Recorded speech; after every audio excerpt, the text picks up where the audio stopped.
Chapter 1586, A Stunning Secret. Kepala sipir mengangguk setelah menghabiskan beberapa saat dalam daftar. Persiapkan dirimu, dia melambai. Formasi terbuka segera. Sekelompok master formasi di bawah komando kepala mulai membuka formasi di pinggiran Blacklight Mountains, yang mengumumkan dimulainya persidangan. Pegunungan Blacklight telah ditutup selama 300 tahun. Tidak diragukan lagi banyak binatang buas dan kehadiran jahat telah muncul selama waktu itu. Kamu memiliki dua tujuan untuk percobaan ini, 1. Bertahan hidup, dan 2. Panen. Kamu memiliki setengah bulan di depan kamu. Mereka yang gagal bertahan selama itu dianggap gagal. Hanya mereka yang berhasil bertahan selama periode yang memenuhi syarat untuk peringkat. Kami akan mentabulasikan 100 jenius teratas dengan skor yang tepat. Kamu akan diberi peringkat sesuai dengan apa yang kamu panen. Ingat, segala sesuatu di dalam pegunungan Blacklight membawa tanda uniknya sendiri. Jangan repot-repot mencoba berpura-pura dengan barang-barang kamu sendiri. Calon orang yang curang akan membatalkan skor mereka. Petik 2. Aturan yang mengatur persidangan cukup sederhana dan pada kenyataannya, kasar. Jiang Chen agak terkejut. Dia mengharapkan sesuatu yang lebih rumit, dengan aturan yang rumit dan terperinci. Aturan khusus ini sangat sederhana dan telah diumumkan dengan tiba-tiba. Ada apa dengan semua ini? Kontes ini jelas sangat penting. Banyaknya pemain penting membuatnya lebih dari jelas.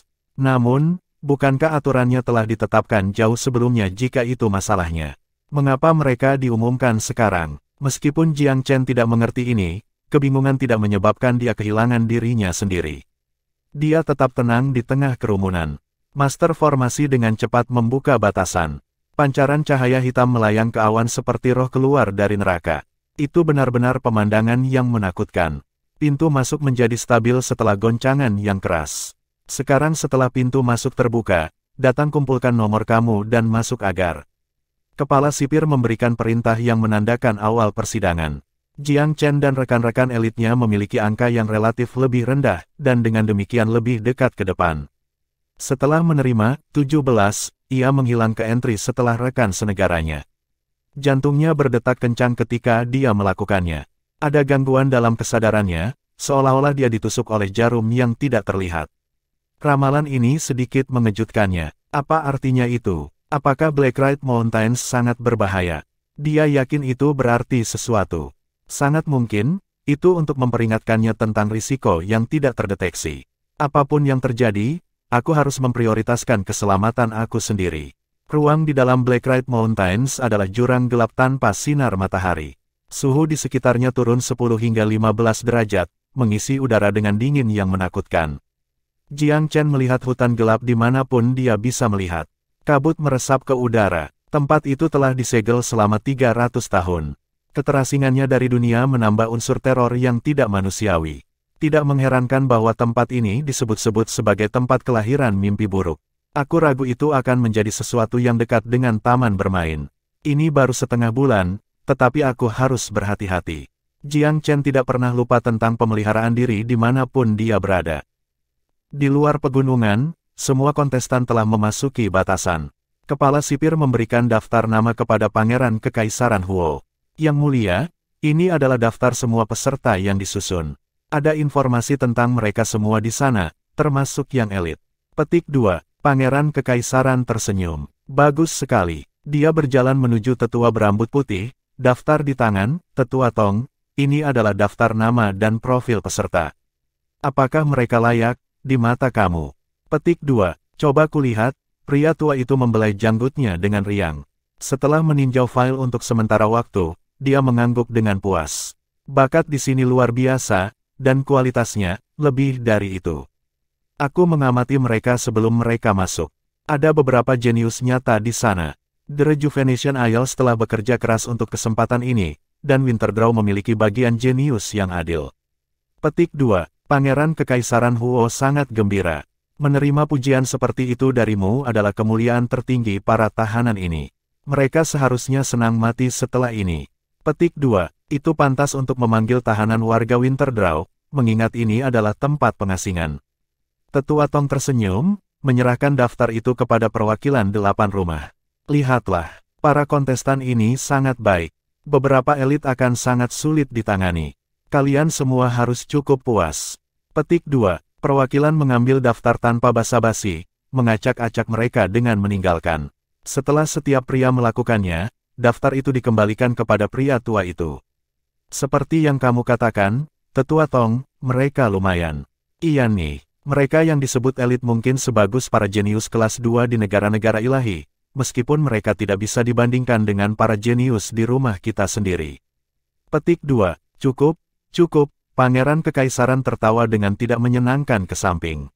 Bagaimana para tahanan ini bisa dibandingkan dengan para jenius dari negara-negara ilahi? Kami tidak punya banyak waktu.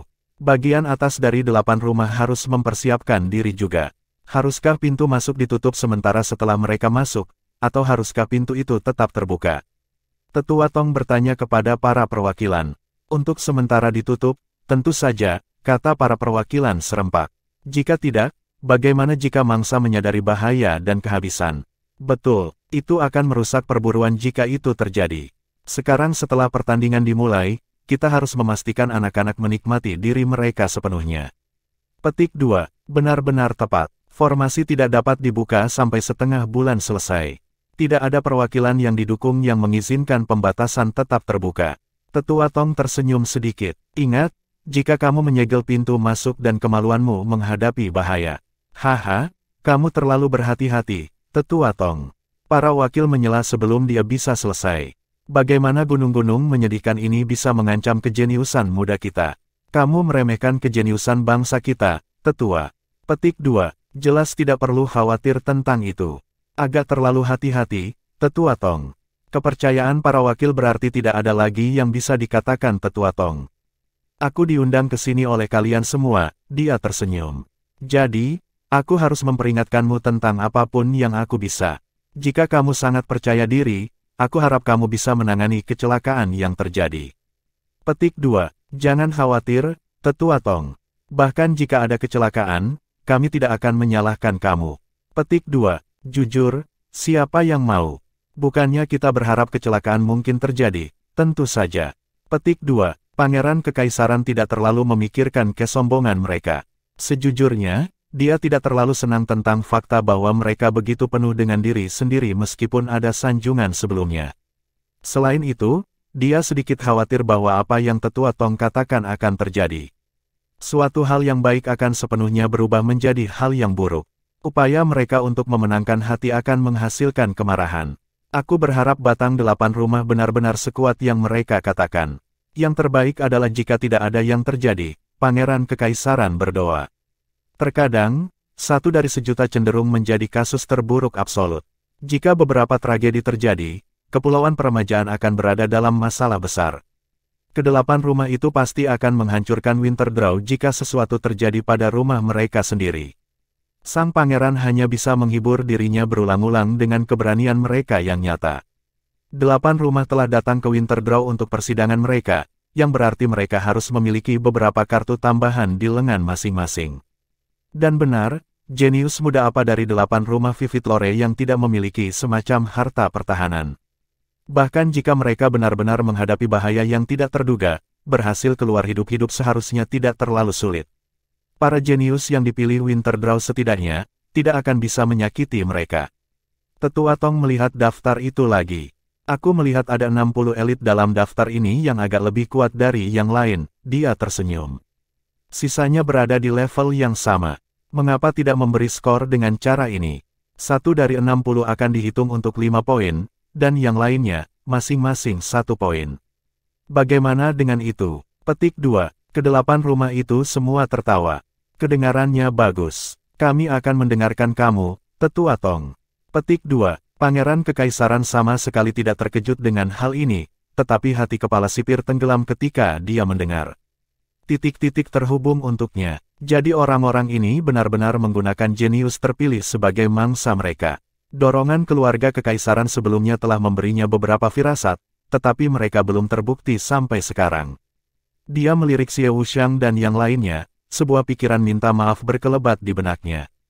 Sudahlah itu. Kami akan merahasiakannya dari orang-orang itu. Mereka adalah subjek Winterdraw, dan dengan demikian pulau memilikinya.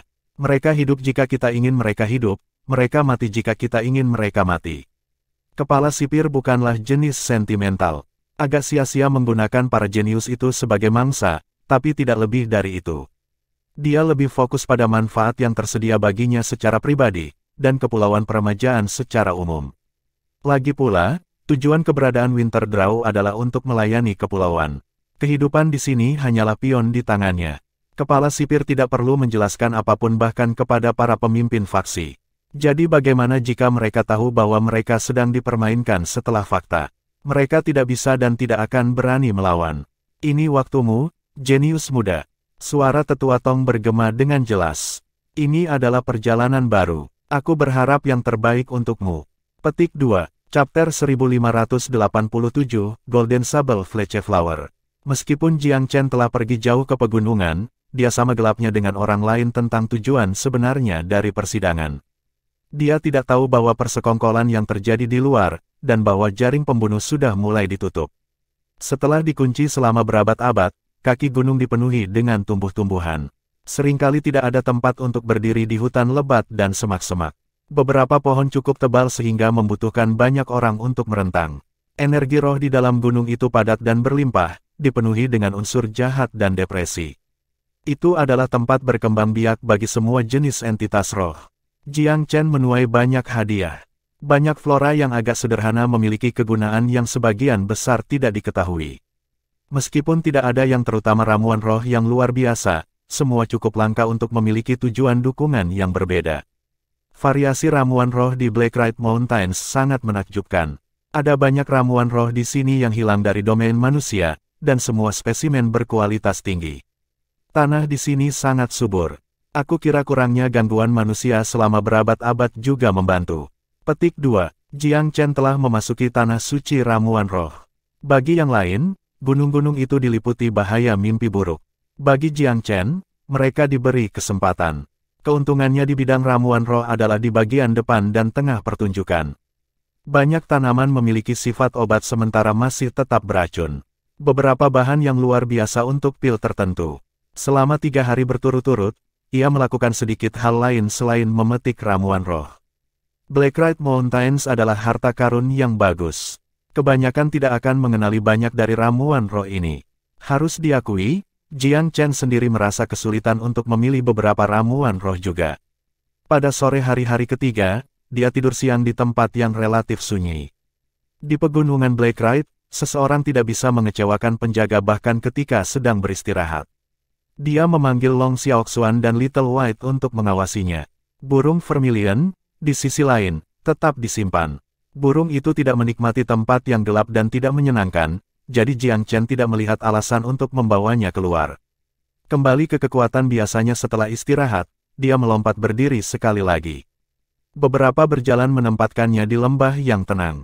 Dia menghirup udara, menemukan aroma yang dia kenal. Itu adalah aroma dari kenangan kehidupan sebelumnya. Pikirannya beraksi, berusaha untuk mengingat apa yang berhubungan dengannya. Mungkinkah itu Fletcheflower Golden Sable? Jiang Chen cerah pada kemungkinan yang mengejutkan. Darahnya bertambah. The Golden Sable Fletcheflower adalah ramuan roh yang melampaui pangkat langit. Setelah mendapat persetujuan Dao Surgawi, itu adalah ramuan roh peringkat surgawi sejati, ramuan roh yang bisa memperpanjang umur siapapun.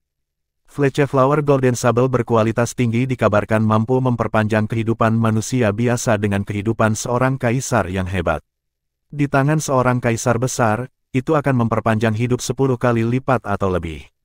Meskipun ramuan ini bukan yang terbaik dari yang terbaik di pesawat surga, yang kualitasnya melebihi itu tetap sangat berharga. Di pesawat biasa, ramuan ini tentu saja memotong di atas kompetisi. Jiang Chen mengendus-endus udara sekali lagi. Keakraban aroma semakin memperjelas pikirannya. Ya, ini benar-benar milik Golden Sable Fletcheflower. Jiang Chen terguncang. Dia sudah mengantisipasi mendapatkan ramuan itu. Ramuan roh memiliki lebih dari satu manfaat dari memperpanjang hidup seseorang. Kalau tidak layak disebut ramuan surgawi. Itu bahkan lebih kuat dalam memperkuat budidaya. Digunakan dalam pil, itu menjamin peningkatan tingkat bagi para ahli empirean. Aku tidak berharap pegunungan Blacklight mengandung sesuatu yang berharga seperti ini. Dengan terkejut, Jiang Chen mengikuti jejak wewangian itu. Semakin jauh dia pergi, hal-hal yang lebih gelap menjadi. Jalan menjadi lebih sulit dan lebih sulit untuk diikuti, sampai hampir tidak ada ruang untuk menjejakkan kakinya. Dia berkelok-kelok di antara tebing curam untuk mencapai tujuannya. Untungnya, itu bukan tugas yang terlalu sulit bagi seorang kultivator yang terampil. Dia tidak membiarkan dirinya menurunkan pelindungnya terlalu banyak. Pengalaman mengatakan kepadanya bahwa ramuan roh peringkat surgawi cukup sulit untuk dipilih. Selalu ada bahaya di balik masing-masing dan setiap orang. Risiko dan peluang hidup berdampingan. Fletcher Flower Golden Sable itu sendiri agak tidak ofensif, tetapi Golden Finesse selalu tumbuh di dekatnya. Tanaman merambat mengikat apapun yang mereka sentuh. Ini lebih tangguh daripada ular paling kenyal dan memiliki indera yang sangat tajam untuk but. Itu akan melakukan serangan jika ada yang tidak beres. Petik 2. Anggur juga bukan masalah terbesar. Golden Python sering membuat rumahnya di dekat ramuan roh juga.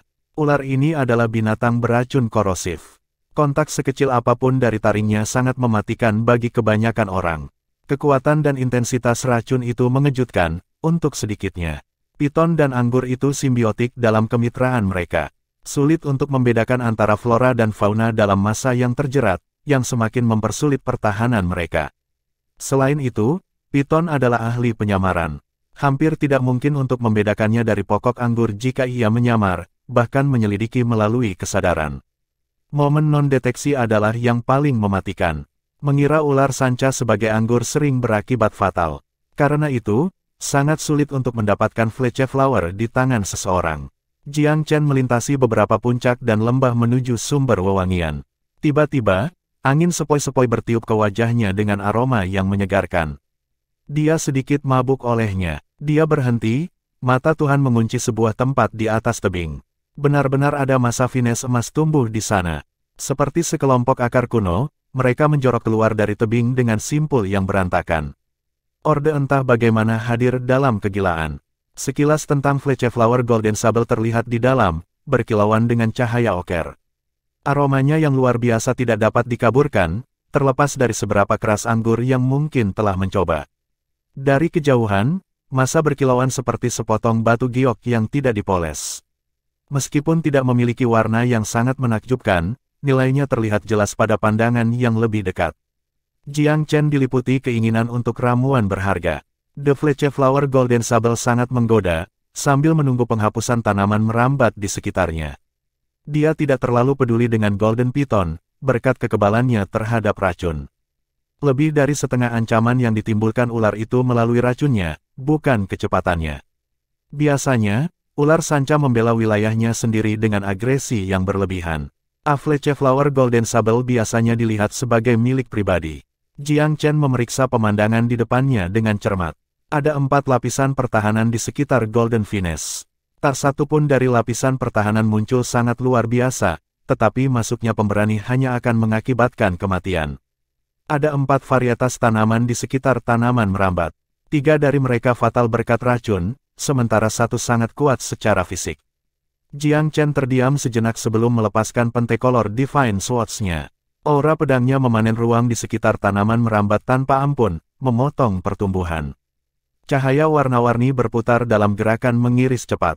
Tidak butuh waktu lama untuk menyingkirkan tanaman di sekitar pokok anggur. Namun, ketika cahaya berusaha untuk menyerang tanaman merambat sendiri, Jiang Chen memperhatikan bahwa tanaman merambat itu sangat kuat. Memotong tanaman merambat seperti memotong logam atau batu. Sulit untuk meninggalkan bekas luka yang signifikan, apalagi irisan sulur pergi. Seberapa solid tanaman merambat ini? Jiang Chen berkedip bingung. Hampir tidak mungkin untuk menghancurkan tanaman merambat seperti ini. Belum lagi, Golden Python yang menakutkan masih berbaring di suatu tempat.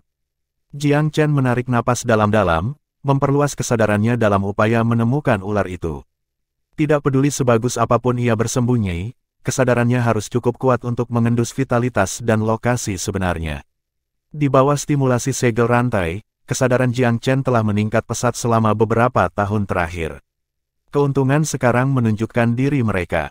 Kesadarannya mampu memindai seluruh area dan menemukan piton di tengah-tengah simpul tanaman merambat yang rumit, sama seperti tanaman rambat lainnya dengan mata T3L4N4 nanogram. Apa monster? Seru Jiang Chen. Dia memutuskan untuk mencoba serangan lain pada piton. Dengan itu muncul kebutuhan untuk membela diri. Setelah Golden Python marah, itu akan bekerja sendiri menjadi hiruk-pikuk serangan cepat dan kuat. Menahan diri dari menggunakan Pentacolor Divine Sword sekali lagi, Jiang Chen memilih formasi pedang piala surgawi sebagai gantinya. Yang terakhir lebih kuat dari yang sebelumnya. Kali ini, dia mengaktifkan 16 pedang terbang sekaligus. Mata-mata cahaya berkumpul sekali lagi, menyebabkan ledakan cahaya untuk mengisi udara dalam susunan baja kaleidoskopik. Tiba-tiba, pusatnya menyala dengan kecemerlangan. Pada saat berikutnya, kumparan cahaya ular yang tak terhitung jumlahnya berputar ke arah tempat Golden Python berada. Serangan mendadak Jiang Chen cukup efektif. Tubuh ular sanca itu tangguh, tetapi tidak lebih keras dari tanaman merambat. Chapter 1588, To Profit of Others. Formasi pedang Jiang Chen tampaknya merupakan serangan yang tersebar, tetapi setiap pedang menyerang titik yang sama dengan frekuensi dan konsentrasi yang luar biasa. Potensi ini adalah salah satu ciri khas pembentukan. Lampu pedang membentuk awan terkonsentrasi dari serangan radiasi. Golden Python merasakan ancaman segera setelah Jiang Chen mendekat dalam beberapa ribu meter. Tetap menyamar untuk mencoba serangan menyelinap mematikan. Tapi Jiang Chen jauh lebih bijaksana daripada pembudidaya impulsif rata-rata karena dia tahu kecenderungan Golden Sable Fletcheflower jauh lebih baik daripada kebanyakan. Dia lebih dari siap untuk bahaya di sekitar ramuan itu. Daripada membabi buta mendekatinya, ia memilih jalan yang paling menguntungkan setelah pertimbangan panjang. Python hanya bisa mengandalkan kecerdikan naluriah dan kegemaran alami untuk penyembunyian. Dalam hal kecerdasan, itu memiliki pikiran yang agak mendasar yang tidak dibandingkan dengan seorang pembudidaya manusia. Meskipun demikian, penyamarannya memastikan bahwa itu tidak akan terancam terlalu banyak di wilayah asalnya. Sayangnya, counter alami telah muncul hari ini dalam bentuk Jiang Chen. Serangan Heavenly Kalis Sword Formation menghantam titik lemah Python, di mana mereka paling terluka. Lampu-lampu yang kuat memberikan banyak luka, menutupi Python dalam darah. Lebih mengkhawatirkan daripada luka permukaan yang mengerikan, serangan itu telah merusak vitalitas ular sanca dan membelah laut Qi-nya. Tidak ada yang lebih menakutkan. Sambil merintih kesakitan, ular Python meliuk-liuk dan menggeliat pada tanaman simbiotiknya. Itu mulai menyempit tanaman tempat tinggalnya. Jiang Chen menemukan gerakan berbahaya agak sia-sia. Golden Python menyalahgunakan spesimen langka. Namun, kecerobohannya memang membuatnya bereaksi. Pukulannya barusan sangat kritis, membuat upaya di masa depan jauh lebih mudah. Itu akan mengurangi Python sampai mati seketika. Jiang Chen tidak memiliki belas kasihan untuk makhluk roh. Pikirannya sudah ditentukan. Aku akan terus menyerang sampai aku membunuh ular Python. Fletcheflower sangat berharga, dan aku dapat menggunakan empedu Python sebagai bahan pendukung dalam penyempurnaan pil, dan darahnya sebagai katalis obat. Petik 2. Semua organisme roh yang hidup bersama Golden Sable Fletcheflower dilahirkan dari esensinya. Adalah kriminal baginya untuk tidak mengambil semuanya. Python sangat kesal karena terluka beberapa kali, mendesis tanpa henti dalam frustrasi. Sayangnya, itu telah kehilangan 90% dari kekuatannya setelah dipukul. Sementara ketangkasannya biasanya berarti bahwa bahkan Jiang Chen akan mengalami kesulitan untuk menghadapinya, serangan pendahuluan telah menangani kemungkinan itu dengan cukup mudah. Golden Python ada di ujung tali. Tapi tanaman merambat itu, masih agak memprihatinkan. Petik 2. Meskipun Python sudah hampir mati, hati Jiang Chen jernih. Makhluk itu tidak memiliki cara untuk pulih, dan ada cobaan lain di depannya untuk Fletcheflower itu sendiri. Bagaimana dia bisa melewati tanaman merambat? Jiang Chen tidak memiliki kekuatan mentah untuk menghancurkan tanaman merambat sama sekali. Mereka terlalu tangguh dan tahan lama untuk itu. Sudah waktunya untuk pendekatan yang lebih cerdas lagi. Bewitching Lotus of Fire and Ice miliknya dapat mengatasinya. Sudah lama sejak Jiang Chen terakhir kali menggunakannya, tetapi Bewitching Lotus telah tumbuh dengan mengagumkan sementara itu. Itu sangat fleksibel dan ulet. Ini hanya permainan angka, bukan? Jiang Chen memiliki kendali lebih baik atas Lotus daripada dirinya yang dulu. Beberapa ratus tanaman merambat meletus dari Bewitching Lotus. Sulur-sulur mereka meraih Golden Sable Fletcheflower. Tindakan itu langsung memicu reaksi dari pabrik lain. The Golden Finesse telah diikat bersama sebelumnya sekarang, tetapi serangan dari Bewitching Lotus dengan cepat membuat mereka bangkit sendiri dalam pertahanan. Pertempuran skala besar antara kedua pabrik dimulai. The Golden Finesse memiliki banyak ikal. Seperti Buddha yang bertangan 1000, ia memuntahkan pelengkapnya dalam gelombang yang tak berkesudahan. Namun, Jiang Chen bisa mengirim banyak dan lebih banyak dari Bewitching Lotusnya. Ada momentum manik di belakang tungkai tanamannya.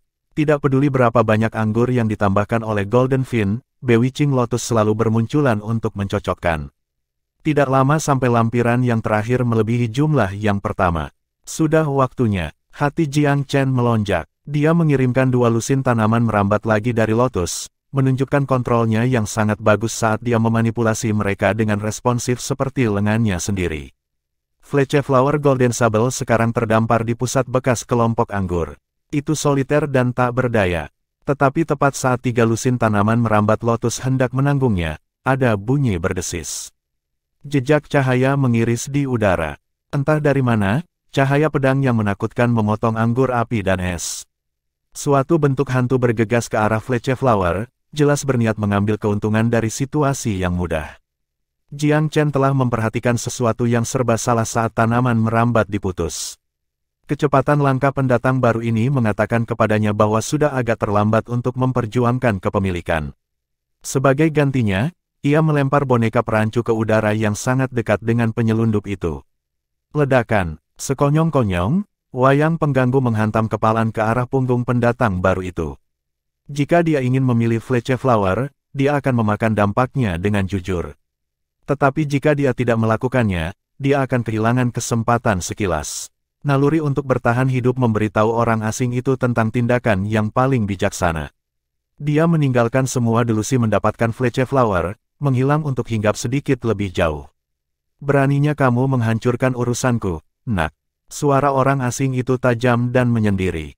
Ada rasa superior yang aneh di baliknya.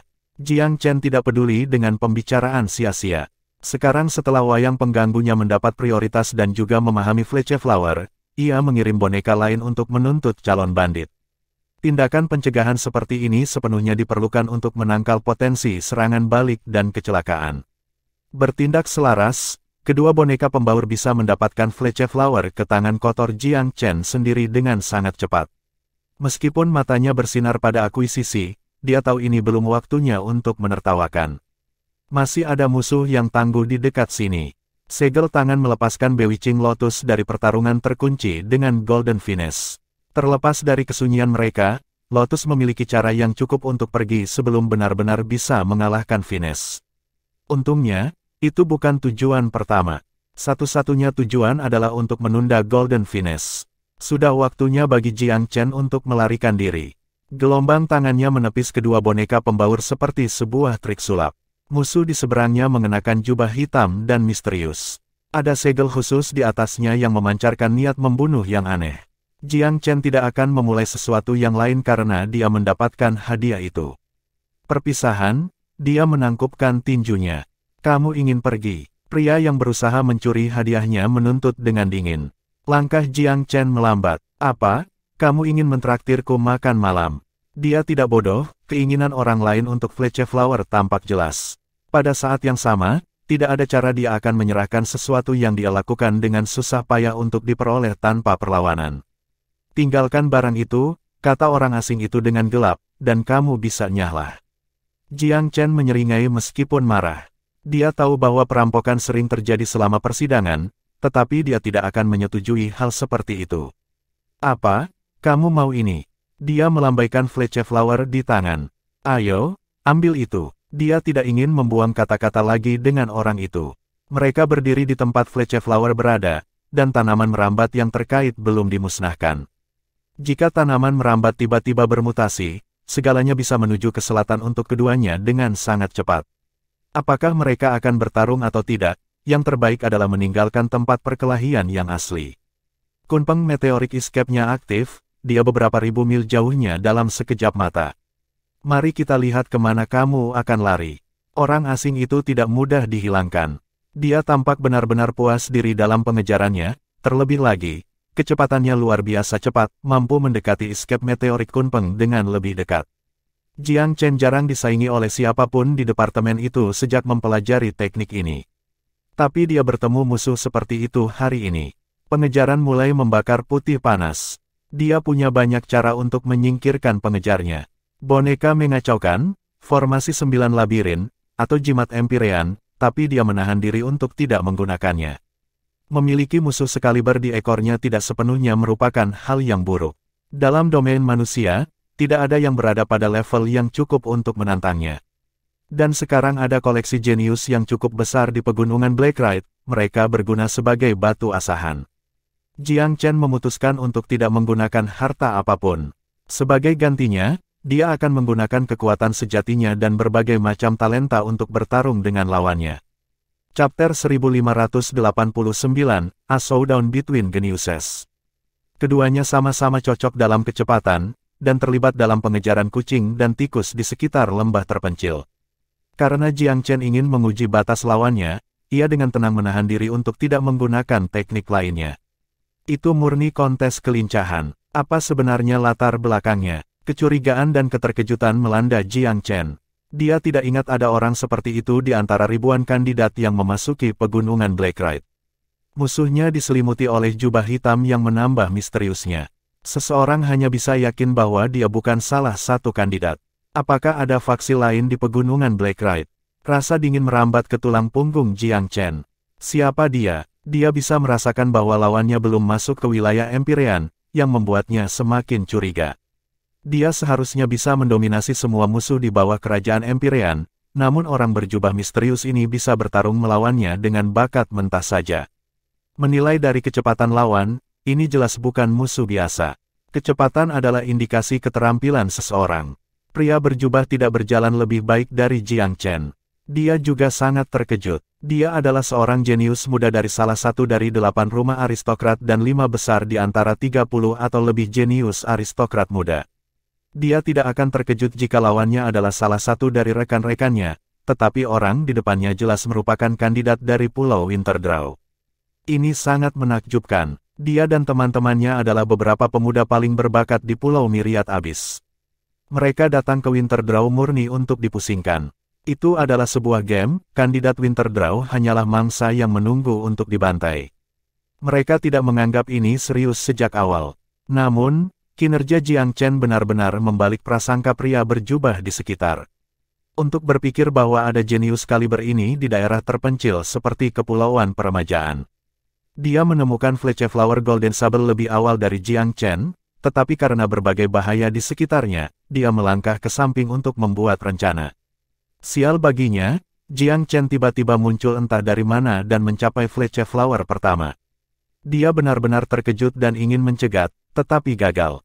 Hal ini menyebabkan pengejaran, di mana dia akhirnya menyadari bahwa dia menghadapi musuh yang sangat kuat. Waktu berlalu dengan cepat saat pengejaran berlangsung. Malam berlalu dalam sekejap mata. Waktu malam di Blacklight Mountains sangat menakutkan. Namun secara visual, tidak ada bedanya dengan Jiang Chen karena ia mengolah mata Tuhan. Pria berjubah itu tampaknya juga tidak takut akan kegelapan dan tidak terpengaruh olehnya. Pengejaran telah berlangsung dari senja hingga fajar, namun Jiang Chen sepenuhnya tidak terpengaruh oleh kelelahan. Namun, setelah sepanjang malam kucing dan tikus, dia menyadari bahwa kecepatan mungkin tidak cukup untuk menyingkirkan pengejarnya. Karena itu, dia memperlambat langkahnya dan secara bertahap menurunkan kecepatannya. Keduanya telah memasuki hutan hujan lebat dan ditumbuhi. Para lelaki berjubah mengikuti dan melambat juga. Jiang Chen berhenti mendengkur, berbalik, dan menatap pria berjubah dengan mata murka. Mereka terpisah beberapa ratus meter, tetapi dia bisa dengan jelas melihat kekuatan menakutkan yang tersembunyi di balik mata gelap dan menyeramkan sosok yang berjubah itu. Aku menganggap kamu bukan salah satu dari Pulau Winterdraw. Jiang Chen bertanya dengan lembut. Apakah kamu memutuskan untuk berhenti berlari? Jawab pria berjubah itu dengan dingin. Jiang Chen mengangkat bahu. Apakah kamu benar-benar berpikir bahwa aku melarikan diri? Cukup omong kosongmu. Serahkan Goldenrable Fletchflower. Tidak ada emosi dalam nada pria berjubah. Dia sedingin pisau tajam. Kamu mengenali ramuan roh. Jiang Chen sedikit terkejut. Kamu punya dua pilihan. Serahkan itu dengan sukarela, atau aku akan mengambilnya dari tubuhmu yang mati. Pria berjubah itu menjawab dengan nada menyeramkan. Jiang Chen tertawa terbahak-bahak. Aku akan memberimu dua pilihan juga. Buka jubahmu, atau aku akan merobeknya sendiri setelah aku membunuhmu. Petik 2. Pria berjubah telah menunjukkan banyak potensi, tetapi itu saja tidak cukup untuk menakuti Jiang Chen. Pria itu menatap tajam ke arah Jiang Chen. Sampah bodoh. Apakah kamu tahu dengan siapa kamu berbicara? Petik 2. Jiang Chen menjawab dengan lembut. Satu-satunya sampah di sini adalah kamu. Mengapa aku perlu tahu siapa kamu?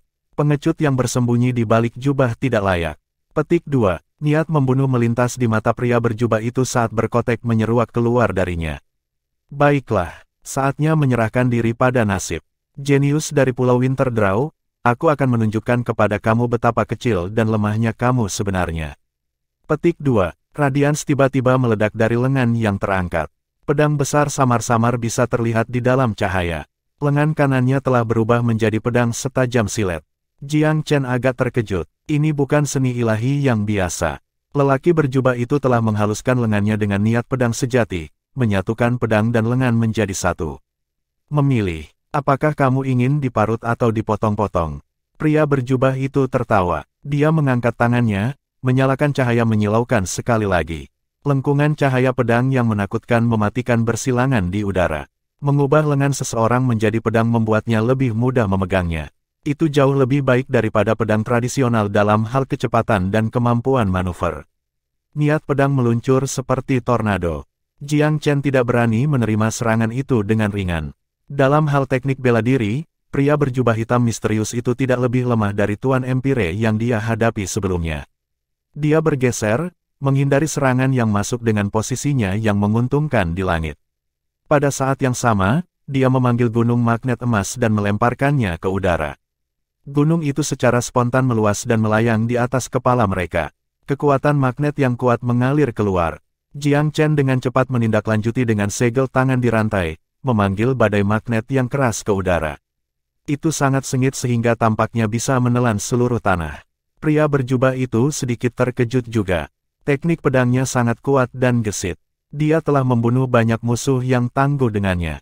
Namun, teknik yang dia banggakan sebagian besar telah diserap oleh gunung magnet emas dan badai magnet. Dengan napas tajam, dia menatap gunung magnet dengan waspada. Harta karun itu melepaskan kekuatan magnet dan menyerap cahaya pedangnya. Cek-tek, aku tidak berpikir bahwa Winterdraw akan memiliki seseorang kaliber kamu. Harta yang kamu miliki dan teknik yang kamu kembangkan tidak terlihat seperti berasal dari daerah terpencil ini. Apakah kamu benar-benar dari pulau itu? Kecurigaan pria berjubah itu telah dibangkitkan. Jiang Chen tersenyum dingin. Bagaimana dengan kamu? Pria berjubah itu tersenyum sinis tanpa mengakui atau menyangkal apapun. Seperti yang diharapkan, kamu tidak dari pulau ini, bukan? Apakah kamu benar-benar percaya bahwa badai magnet belaka akan cukup untuk menghentikan aku? Kamu terlalu naif. Petik 2. Dia mencibir dan mengangkat lengan kanannya sekali lagi. Pedang raksasa itu menjadi buram dan perlahan menghilang dari pandangan. Dia kemudian bertepuk tangan, perlahan-lahan menarik tangannya untuk mengungkapkan sesuatu di antara telapak tangannya. Itu lidah api seukuran kacang. Tampaknya tidak banyak, tetapi pria berjubah itu benar-benar fokus padanya. Dia melirik dengan kejam, menatap tajam ke arah Jiang Chen. Nyala api mengembang secara eksponensial dengan menjabat tangannya. Itu berubah menjadi bola api mengamuk dengan sekejap mata, yang kemudian diubah menjadi rune hijau menyilaukan. Putus asa, Nether Flames akan mengubah jiwa kamu menjadi abu. Dia menyilangkan tangannya dengan kepalan erat. Ketika dia membuka tangannya sekali lagi, tangannya tersusun dalam segel tangan aneh yang tampak seperti bunga teratai. Seolah memetik bunga, dia mengulurkan satu jari dan mengirim panennya, bola Nether Flames, melemparkan ke arah Jiang Chen. Jiang Chen menghirup udara. Nether Flames jelas adalah api surgawi yang sangat kuat. Selain itu, lawannya telah memperbaikinya ke titik di mana ia bisa dimanipulasi sesuka hati. Hanya diperlukan sentuhan lembut untuk mewujudkannya dengan sempurna. Gaya yang mudah menandai suasana seorang Grandmaster. Jiang Chen menahan napas. Dia tahu bahwa dia akan bertemu musuh yang benar-benar kuat. Lawannya tidak hanya memiliki bakat dan potensi besar, tetapi juga peralatan yang kuat dan kartu truf pembunuh. Dia harus menganggap ini serius. Dia membuat gerakan dengan tangannya sendiri dan menyulap puluhan teratai api dan es. Mereka telah ditingkatkan secara signifikan juga. Teratai api adalah pemakan yang rakus. Mereka benar-benar telah mekar dan dengan rakus menarik bola api. Teratai es tersusun di depan Jiang Chen. Dinding transparan es tampak seperti gunung es, melindunginya dari segala bahaya. Chapter 1590, Countless Divine Arts. Bewitching Lotus of Fire and Ice adalah makhluk roh peringkat surgawi yang tumbuh secara sinonim dengan Jiang Chen. Nether Flames menakutkan, tetapi Lotus juga tidak membungkuk. Daun hijau yang dibentuk oleh Nether Flames menjelajahi sekeliling, seolah membakar udara yang mereka derita. Tetapi ketika berhadapan dengan teratai api, mereka menyusut dan menyusut dalam ukuran. Penyerang berjubah itu benar-benar terperangah oleh adegan yang terbentang di depannya. Dia telah melihat Bewitching Lotus kembali menyerang Golden Sable Fletchflower, tetapi itu hanya menunjukkan sifat seperti anggur ketika terlibat dengan Golden Finesse. Sifat api dan esnya yang ganda tetap tersembunyi. Sekarang setelah mereka dipamerkan, pemandangan yang benar-benar mencengangkan. Penampilan Nether Flames biasanya menjamin kemenangan. Bahkan sesama jenius telah belajar untuk menghindari apinya. Itu tidak diketahui apakah para jenius top dari 8 rumah kali ini akan mampu mengalahkan api juga. Itu tidak salah untuk mengatakan bahwa itu adalah kartu truf yang paling kuat. Dia mendapati perkembangan itu begitu tak terduga sehingga mustahil untuk percaya. Huff, mari kita lihat seberapa banyak api yang dapat diserap tanaman merambat aneh kamu. Karena lelaki berjubah itu memiliki sumber Nether Flames, ia hanya perlu memanfaatkan seni ilahi untuk menyebarkan segala macam seni atribut api dari bola api hijau. Nether Destruction, Plague. Lelaki berjubah itu melantunkan kedua tangannya melewati beberapa segel. Beberapa kolom nyala hijau meletus dari tanah di sekitar bola hijau yang menyala itu. Setiap kolom seolah-olah Helvian ganas, siap untuk meletakkan sampah ke langit dan bumi. Sekarang, alih-alih hanya satu atau dua helai daun yang menyala, ada banyak lusinan. Setelah penggunaan yang begitu berat, kecemerlangan Nether Flames langsung redup. Jelas, pria berjubah telah menghabiskan api ilahi tanpa memikirkan konsekuensinya. Jiang Chen telah mengantisipasi ini dan bergeser dari satu segel tangan ke yang lain. Ribuan tanaman merambat lotus ditembakkan dari tanah, memenuhi seluruh ruang. Mereka segera berpesta dengan energi api yang dipancarkan dari Nether Flames seperti rakus yang telah kelaparan selama ratusan tahun. Sementara itu, teratai es tetap berada di belakang, waspada dan waspada seperti biasa. Bewitching Lotus tanpa diragukan jauh lebih kuat dari yang diperkirakan Jiang Chen, terutama terhadap serangan atribut api. Teratai api telah beradaptasi dengan kekuatan musuh mereka dan melahap seluruh Nether Flames. Pria berjubah itu berada di ambang muntah darah. Bagaimana ini bisa terjadi? Segala sesuatu yang pernah dikenalnya telah terbalik pada porosnya. Ini adalah salah satu teknik seni bela diri yang paling kuat. Masih ada satu kartu as di gudang senjatanya, tetapi untuk berpikir bahwa Nether Flames terbukti benar-benar tidak efektif melawan musuh. Hatinya yang sombong mulai goyah. Dia berpikir bahwa para jenius di Rejuvenation Isles ada di bawahnya, tetapi sepertinya ini tidak mungkin jauh dari kebenaran. Jiang Chen berdiri dengan tenang di samping dan menunggu langkah lawannya berikutnya. Dia bisa mengatakan bahwa Nether Flames telah dihabiskan dan dalam keadaan rapuh. Itu bukan lagi ancaman aktif. Namun, lawannya tentu memiliki banyak kartu truf yang menunggu di toko. Jiang Chen keduanya terkejut dan tetap waspada. Seseorang yang cukup kuat untuk memiliki Nether Flames pasti memiliki banyak trik lain untuk dimainkan. Jiang Chen telah mengumpulkan cukup banyak petunjuk untuk membentuk tebakan kasar tentang identitas lawannya. Pria berjubah menatap dingin pada Jiang Chen, frustrasi melihat hanya senyum puas di wajah lawannya. Laju pertempuran tumbuh di luar kendali. Sebagai salah satu jenius dari 8 rumah aristokrat, ia seharusnya menjadi pemburu yang menakutkan di daerah terpencil ini. Namun, disinilah dia, bertanya-tanya siapa pemburu sebenarnya dan siapa mangsa. Bocah ini tidak bisa dari Winterdraw. Dengan bakat dan warisan seperti miliknya, apakah dia juga dari 10 negara ilahi? Sepotong kecurigaan merayap ke dalam hatinya. Ini tidak akan dilakukan. Aku tidak sanggup lagi menyeret ini keluar. Aku harus mengakhiri ini dengan cepat dan bersih, atau waktu akan habis. Para jenius dari 8 rumah datang ke sini untuk memburu para kandidat. Itu adalah dasar inti dari permainan mereka.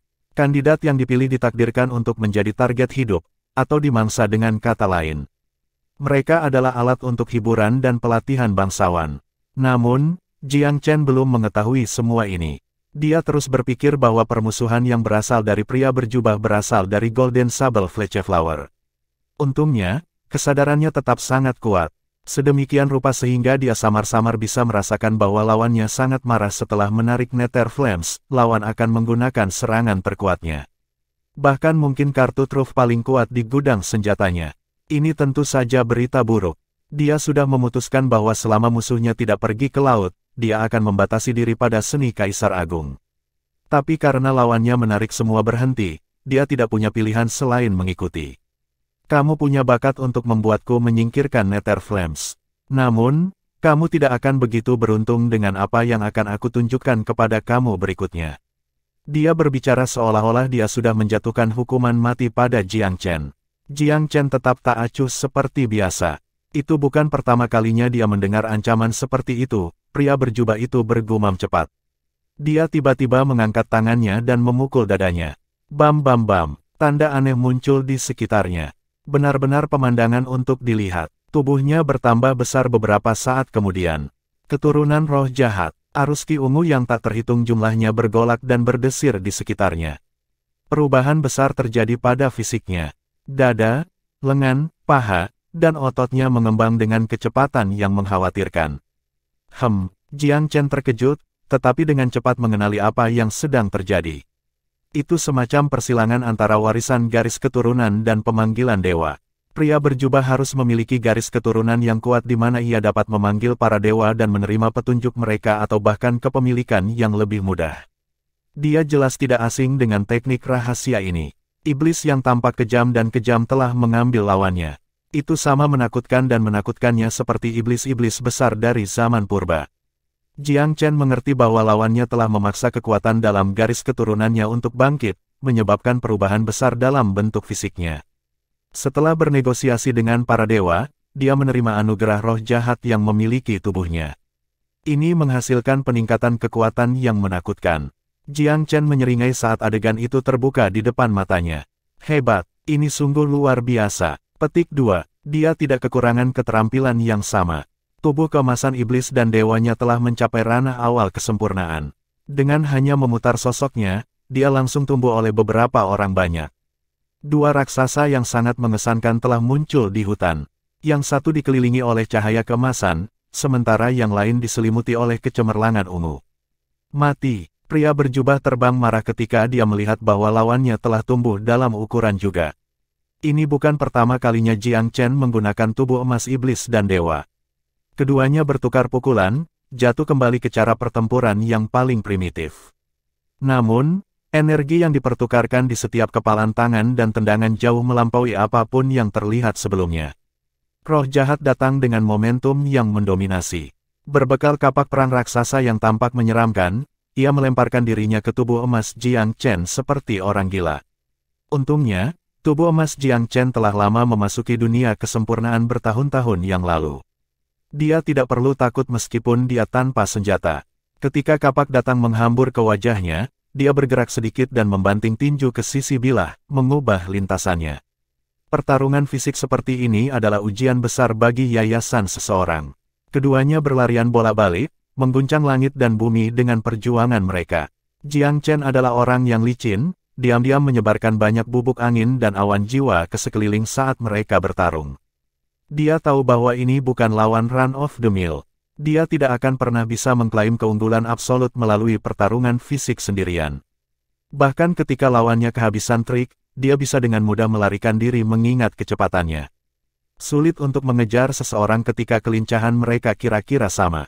Oleh karena itu, Jiang Chen memutuskan untuk melupakan plot yang kompleks dan hanya menggunakan serbuk tanpa jiwa. Bagaimanapun, poison tidak akan memengaruhinya. Jadi dia tidak merasakan tekanan untuk menggunakannya saat ini. Semakin lama pertarungan berlangsung, semakin santai dia jadinya. Dia merasa lawannya kehabisan trik. Begitulah perkelahian berlangsung. Mereka harus selesai dalam sekali jalan. Perpanjangan hanya menyebabkan upaya yang terus melemah. Yang lain pasti ingin mundur setelah gagal terlalu lama untuk menjatuhkan Jiang Chen. Dan sekarang, tujuannya adalah untuk benar-benar mencegah lawannya dari ingin pergi. The Soulless Powder belum dalam efek penuh, jadi dia ingin menyeret keluar sampai pria berjubah menyadari dia telah diracuni. Sementara itu, jenius aristokrat yang luhur itu cukup gelisah. Dia sangat pasif dalam pertempuran ini. Setiap gerakan tampak seperti memiliki Jiang Chen dalam pandangannya, tetapi selalu ternyata dialah yang jatuh perangkap. Pikiran penarikan benar-benar muncul untuknya sekarang.